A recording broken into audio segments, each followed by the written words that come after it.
Hello everyone. Today we'll be discussing some questions about the chapter The Crisis of Democratic Order. So basically इस chapter में ये बताया गया है कि कैसे why because of some social and economic problem that was going on in the country it led to a numerous number of protests और उन protests की वजह से how the government reacted to the protest, why the emergency was declared, what were the consequences of the democracy and also judiciary और parliament के बीच में problem क्यों थी. Okay, so we'll start with the first question. Our first question is the social and the economic condition in the country did not improve much after 1971-72. Which of the following was not a reason for the statement above? First option that we have is 8 million people crossed over East Pakistan border into India. This was true. After the war with Pakistan, the US government stopped all the aid to India. Even this is true. Prices increased by 23% in 1973 and by 30% in 1974. Even this is true.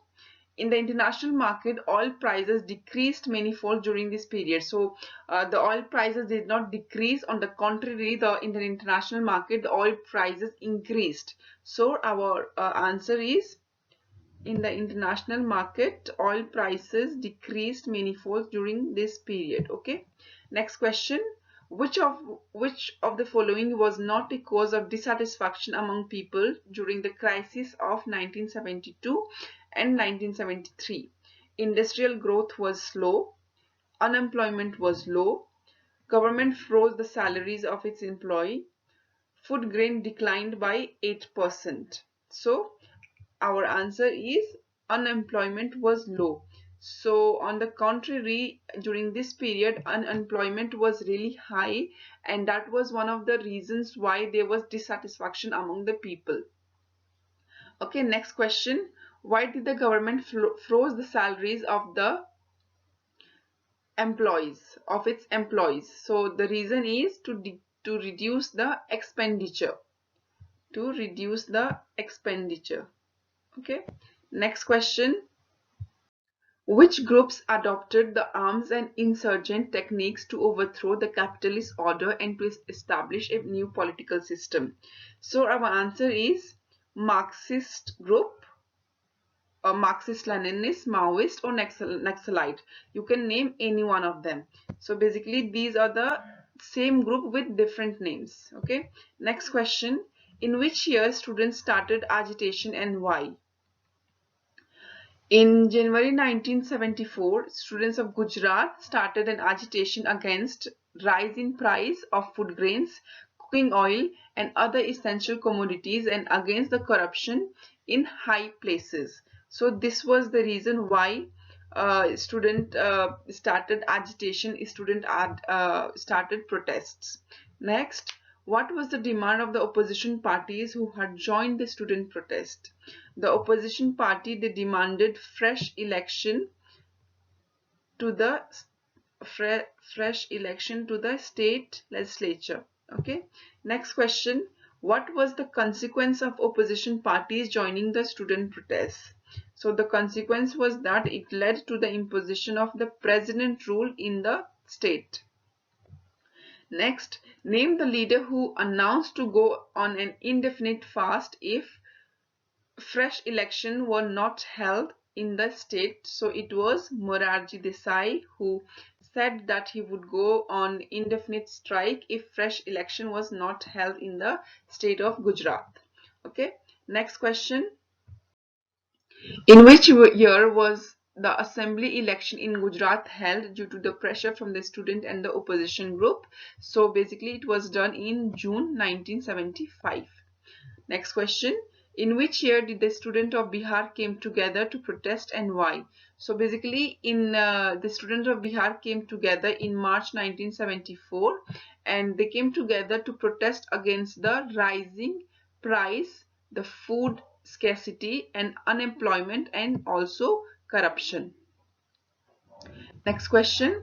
Whom did the students of Bihar invite to lead the student movement? So they invited Jayaprakash Narayan.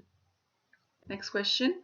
On what condition did Jayaprakash Narayan accepted to join the student movement. So he accepted to join the student movement on the condition that the movement will remain non-violent and will not limit itself to Bihar. Okay. Next question. Uh, what were the demands of Jayaprakash Narayan from the Bihar government? So Jayaprakash Narayan, he basically demanded the dismissal of the Congress government in Bihar, and he gave a call for total revolution in the social, economic, and the political sphere in order to establish what he considered to be a true democracy. Okay, next question. In which year did Jayaprakash Narayan lead a people's march to the parliament? So he did that in the year 1975. Next question. Which all political groups supported Jayaprakash Narayan in the march? So basically it was the Bharatiya Jana Sangh, the Congress O that was led by the syndicate members, the Bharatiya Lokdal, the Socialist Party, and many other opposition party to the Congress. Okay. Next question. In which year was the railway strike conducted and why? So the railway strike was conducted in May 1974, and it was conducted because for pressing the demands related to the bonus and the service conditions. Who led the railway struggle? So the railway struggle was led by George Fernandez. Okay. Next question. How did Indira government deal with the railway strike? So basically, to deal with the railway strike, the Indira Gandhi government declared that the strike was illegal. Firstly, she declared that the strike was illegal, and then arrested many of the leaders, and also she deployed territorial army to protect the railway track, due to which the strike had to be called off after 20 days with no settlement. Okay. Next question. In which year was the Communist Party formed, and who formed it? So, and sorry. So yeah, the question is, in which year was the Communist Party formed and where? So basically the Communist Party was formed in the year 1967 in the Naxalbari police station of Darjeeling Hills in West Bengal. Okay. Next question. Who was the leader of CPILM and what was its ideology? So basically the leader of CPILM was Charu Majumdar, and the ideology of the group was that it believed in armed insurgent and adopted the strategy of guerrilla warfare to lead a revolution. Okay. Next question. Which one of the following was not a factor for the conflict between the judiciary and the parliament? Our options are: the Supreme Court said that the parliament cannot abridge fundamental rights. The Supreme Court said that the parliament cannot amend the constitution in a way that things are curtailed. Next, the Supreme Court said that the parliament cannot abridge fundamental rights for giving effects to the directive principle. And lastly, the Supreme Court said that the Parliament do not have any say in the electoral dispute. So the three reasons mentioned above were the reasons of the conflict between the judiciary and the Parliament.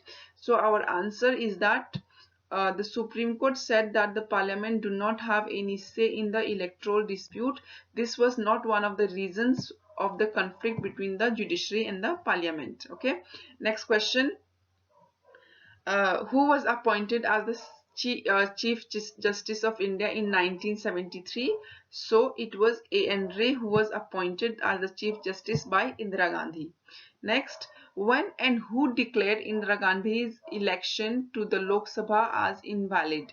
So it was on 12 June 1975 that Justice Jagmohan Lal Sinha of Allahabad declared that the election of Indira Gandhi to the Lok Sabha was invalid. Okay, next question. State whether the following statements are true or false. Raj Narayan challenged the election of Indira Gandhi on the ground that she used the government services in the election campaign. This is true. In fact, it was Raj Narayan only who filed a petition against Indira Gandhi in the Allahabad High Court, which later declared that the Indira Gandhi's election to Lok Sabha was invalid. Okay. Next question. The High Court said that she was legally no more an MP and could not remain the Prime Minister unless she was again elected as an MP within next 6 months. So this was also true. Next question. The Supreme Court did not grant any partial stay on the High Court order on June 24. This was false. Actually, the Supreme Court did grant her partial stay on the High Court order. Okay. Next question. Jayaprakash Narayan organized massive demonstration in Delhi's Ramlila ground on 25th June 1975. This was true. Next, the political mood of the country was still in favor of Congress. This was false. Actually, the political mood of the country was against Congress now. Next question. The government declared emergency on 27 June 1975. This is also false. The emergency was declared on 25th June 1975, not on 27th. Next question. The government said that there was a threat of internal disturbances, and that is the reason why they invoked at Article 352 of the Constitution. This was true. Next question that we have is, what was the Shah Commission and why was it held? So in 1977, the Janata Party government appointed a commission of inquiry that was headed by the Justice C.J. Shah, and that was the reason why it is known as the Shah Commission. And the reason why it was held was to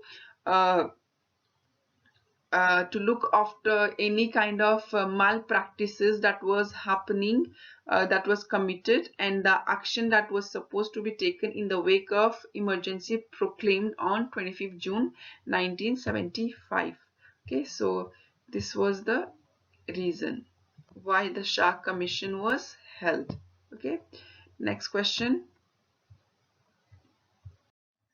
What was the conclusion of the Shah Commission? So basically, the conclusion that Shah Commission came up with was that subversive forces were trying to obstruct the progress program of the government, or that is of the Indira Gandhi government, and uh, and there were attempts to dislodge her from power through extra constitutional means. So this was the reason, and basically for some reason even Shah Commission was it was criticized because people felt that it was mainly in favor of the Indira Gandhi government. Okay, next question. What was the main aims of the 20-point program implemented by the Indira Gandhi government, by Indira Gandhi? Okay, so the main aims was land reform, land redistribution, review of agricultural wage workers, workers' participation in management, and eradication of bonded labor. So basically, it was it all had a a socialist perspective. Okay, next question. Which one of the following was not a lesson of the emergency? Firstly, it was extremely difficult it was extremely difficult to do away with democracy in India. It brought out some ambiguities regarding the emergency provision in the constitution that have been rectified since. The emergency made everyone more aware of the value of civil liberties.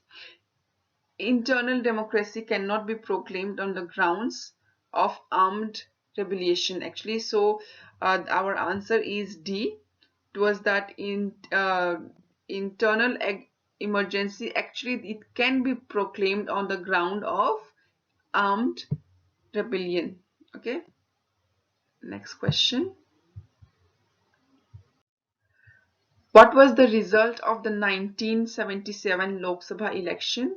So the result of the 1977 Lok Sabha election was that uh, the Congress, it could win only 154 seats in the Lok Sabha, and the Janata Party and its allies won around 330 out of 542 seats in the Lok Sabha, and Janata Party, it came out as the winner, whereas Indira Gandhi, she was defeated in Rai Bareli, and also her son